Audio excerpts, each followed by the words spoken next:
आपण जेव्हा तीर्थक्षेत्राला जातो त्यावेळेस तिथे पहा लाल पिवळ्या रंगाचे धागे असतात आणि घरामध्ये एखादी मोठी पूजा झाली, होम हवन झालं की ते रक्षासूत्र आपल्या हातामध्ये गुरुजी बांधतात. त्याला रक्षासूत्र असं म्हणतात.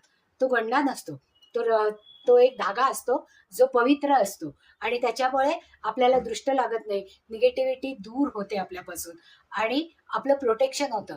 आपला जो ऑरा आहे तो भेदून निगेटिव्हिटी आपल्यापर्यंत येत नाही.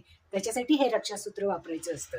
हे रक्षासूत्र वापरल्यानंतर आपण आरोग्याच्या दृष्टीने उत्तम राहतो, निगेटिव्हिटी आपल्यापर्यंत पोहोचत नाही आणि दृष्ट होत नाही.